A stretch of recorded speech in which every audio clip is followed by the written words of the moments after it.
Howdy, welcome folks. Make sure my kitchen's clean. So, I'm going to be walking, going for a little walk, and I wanted to make a video as I walked. Let me make sure the zoom on 0.5. There we go. You get to see more of my person, other person. I don't know. But anyways, this is on my mind, especially after what happened yesterday, which was just completely degrading. And it all started with the famous Dave Chappelle, or the GOAT, for his lifetime in black comedy. He said that there was a transgender woman on like sitting in the front row, but she was laughing her ass off at every one of his jokes. So obviously, she did not care about how they slandered him in the media, how they portrayed him as homophobic, which there's nothing wrong with that. If you're homophobic, that's fine. People are afraid of things all the time. Just don't do it to the point where others get hurt or you may hurt other people's feelings. And learn how to apologize, because if you do hurt other people's feelings, an apology goes a long way, okay? Now, with that being said, I hate to do injustice to the joke, because the joke was just so, it's Chappelle. But Chappelle was saying about, like, he was trying to be empathetic towards her and saying, like, look, I understand that, I know what you're going through. I know what your people are going through, yada, yada, yada. And that's when she looked at him with a deadpan, serious look on her face. And she said, Dave, I don't need you to think that, that what my people are going. The only thing I need you to understand is that I am having a human experience. Even Chappelle was like, whoa, I think everybody in the room can relate to that. And, and they did. I don't know if they gasped or they clapped or whatever, but it's true. Every single one of us, whether we're a man, a woman, or whatever, all the other things, elemental peace, it doesn't matter. We're all just having a human experience. Now, what is something that can... Oh, and by the way, before I continue, let me clarify a couple things about this walk. This walk is the shortest distance to a brick and mortar pharmacy. And it may not be, but this is the one that my insurance takes. But there is another one that might be a little bit closer. And when I say a little bit closer, we're talking about maybe like 100 meters, 150 meters at the most, okay? At the most.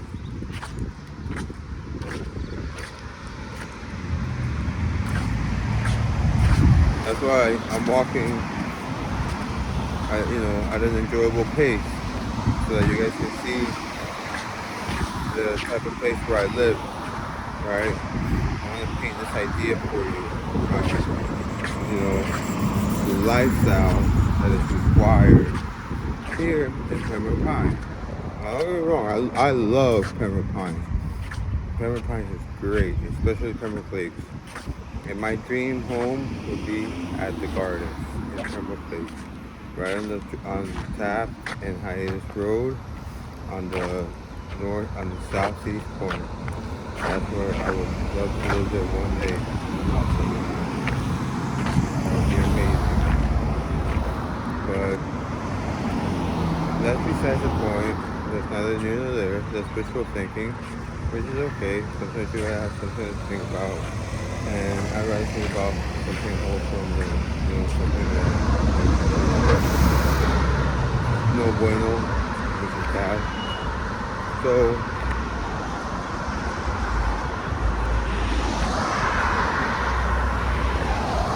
Hey, how are you? Oh, look at that truck. Did you guys see it? Like the purple things? That was awesome. It was like, I don't know, it was like just a little purple, like, I don't know. It just looked pretty cool. That's like one of the highlights about, thank you, living in a car-centric society. People with monies, they can express themselves. Oh, and he had an air horn. Not the loudest I've heard, but it was, loud enough. Or maybe he just didn't push it all the way because he was thoughtful and he didn't want to, like, straight up, like, like, fucking scare the bejesus out of me. Because air horns are pretty loud. I remember one time I used one on one of the trucks. It was like a 24-foot truck. And that shit was fucking loud. After that, I said to myself, I am no longer using this again. It could either cause an accident, cause a heart attack. Heaven knows the things it could do. Alright, so this is the first cross street. Obviously, I gotta cross Sheridan Street. Let me see if I can. There's Sheridan. That's the main road, and then the little road that I'm on is down right there. Hiatus. You can't see it. Oh, there it is. Hiatus. Alright. So hiatus. It's like runs north and south, and Sheridan runs east and west. Sheridan Street, as a matter of fact, if you take it east all the way until you can, yeah, your ass is going to be to the beach. The house that I was talking about is not on the north, it's not on the southeast corner, it's on the southwest corner. On the southeast corner is the plaza where I worked damn near like 20 years of my life. Well, no, that's not a lie. It was close to maybe like 15. At an eye doctor, okay? I worked as an eye doctor, and I wasn't just like doing clerical shit. By the time I was done, I gained it was such an experience. I pretty much like let's say I wanted to open a business tomorrow, I already pretty much, I could do it by myself. Because it's just, best thing you can do if you want to open a business is network, in my opinion. Because you're going to have a lot of questions in the beginning, and that's where network comes in handy. The more you network, the more you're going to be able to reach out and contact two others and say, hey, look, the county of Barbados said that my business counts as two types of business because I'm selling fish, but I'm also selling fish tanks. So what am I supposed to do? And they'll say, okay, well, you gotta get 2 licenses. You gotta get one for selling live animals, and you gotta get one for selling, whatever. It's pretty much everything that is done, like every obstacle, everything that's done to get in the way for a small business owner to strive and become successful. It's all about taxes and just taking all the money out of you to the point where they're practically doing you with no jelly, okay? That's why you don't see small businesses that much anymore. You see some, but heaven willing, they'll last more than 2 or 3 years. Because for the most part, they always tell you, if you start a small business, expect losses for like the first year or 2. Some aren't like that, but most are. But anyways, I'm talking about small businesses, which has nothing to do with it. Well, actually, it has a lot to do with it because I've always wanted to be an entrepreneur. Even from like when I was like a teenager. I started off with candy, but candy that you eat, not candy that you consume. My buddy started off with candy you can consume, but that's because, first of all, bless his heart, he was awesome. He was different than everybody else, and that's what I liked about him. He was like, he had a tattoo of the Cookie Monster, and the Cookie Monster is what best describes his personality. And that's all I gotta say about that. Anyways, I didn't go to his funeral. It was too soon after a friend of ours died. And the way I found out about it was he called me and he said, "Hey, what's your friend's number? I forgot it." I gave it to him, and I wasn't talking to her at the time. And the reason I wasn't talking to her because I was in active addiction, and she got me and she pulled a fast one on me. She said, "Look, Dave, let's let's go to my guy and let's get yourself whatever, a couple bags, and we'll get myself some of his like brown stuff. He had two different kinds of items." But this was the time. This was the time she OD'd and died. Good time she lived. And whatever. Time comes when she gets her supplemental nutritional assistant program benefits, which is the SNAP benefits.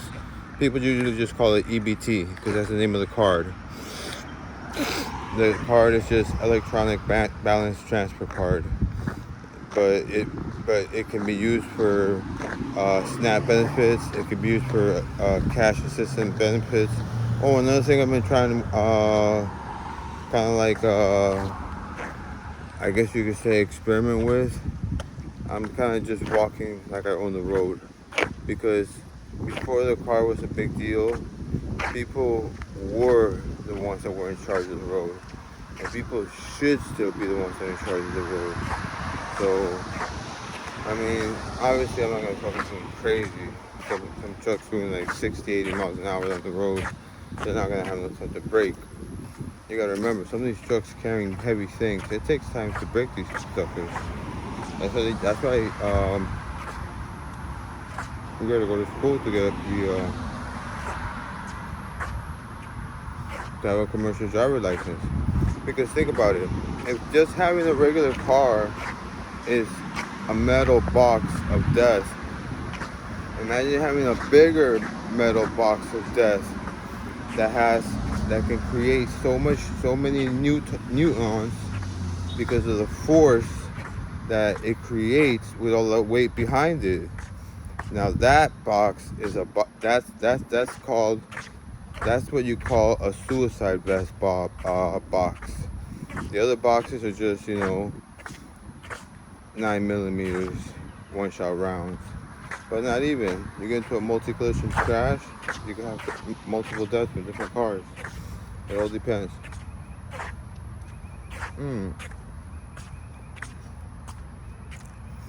I'm being a little, whatever, critical on cars. So what? People are critical on like, because I suffer from OUD, and I have my frontal cortex wasn't properly developed, probably from all the weed I smoked when I was a teenager, which is a bad thing. So be responsible. If you got marijuana, do not allow children to smoke, please. Teach them patience. Let them know, son, honey, all you have to do is just wait a little bit of time, and you can try it out. You can smoke all the weed you want. And also the part about peers, that's going to be a hard thing to talk about with Mariah with. But I'm going to start saying the quote my grandma always said. Even though it's in Spanish, I'll make her ass realize what it means. Amigos, no hay amigos. Tu único amigo es un billete en tu bolsillo. And that is the fucking truth. Alright? Now, you can be friendly towards others. That means you're their friend. But then sometimes those people will be friendly back to you. And then you might actually build a relationship, a friendship. I'm not going to say it's not possible, but I just believe more in what my grandma said. So, going back to Daphne was her name. Daphne's a trans woman. She impressed Chappelle so much that after the show, she actually got to meet him, and they started conversating, and she was telling him about how she's transitioning to become a woman, and this and that, whatever. And then but she also said that she's a comedian, that deep down in her heart, that's her craft, that's what she wants to do. That's why she sat and she laughed at every single one of his jokes. It didn't matter how transphobic it was, or if he punched down and trans people. She didn't give a fuck. He was her hero to her. So, long story short, Chappelle said, "Hey man, I'm gonna be doing some shows in San Francisco. You wanna open up for me?" And yeah, she opened up for him. She bombed, and of course she had to be followed up by the GOAT, which I'm sure a lot of people were happy about that. And but the whole show turned out to be kind of like, because this time she was already kind of drunk, so she was talking to Chappelle, but kind of like how a person would talk to the TV, and he actually didn't mind. So the whole mood of the whole crowd got a little tense after a gentleman blurred out, who was obviously drunk. He blurred out, "Daphne, do the carpets match the drapes?" To which she just turned her head, not enough to see the guy, but she just turned her head to the right, and she said, "Sir, I don't have a carpet. I have hardwood floor." And with that, the crowd started cheering on. It was like the 45 minutes she was on before that, it was completely forgotten about, and she had totally redeemed herself. But anyways, so Dave, whatever is Dave, doing his thing. I guess you could consider him rich and famous now. Although Dave, to me, before he was rich and famous, he was more than that. He was more kind of like, Dave is, to me, if I had to say that Dave had a twin brother, it would be Neil Brennan. Because the Chappelle Show was Dave and Neil. But Neil doesn't get enough credit, in my opinion. That was their like child, their puppy. And I could already kind of tell, like, the jokes that Neil would want to say are the same kind of jokes that Dave would find fucking hilarious, you know. And they might not be suitable for everybody, but the thing is, like Dave said in one of his jokes, his wife one time said to him, "Oh, you have a fun job."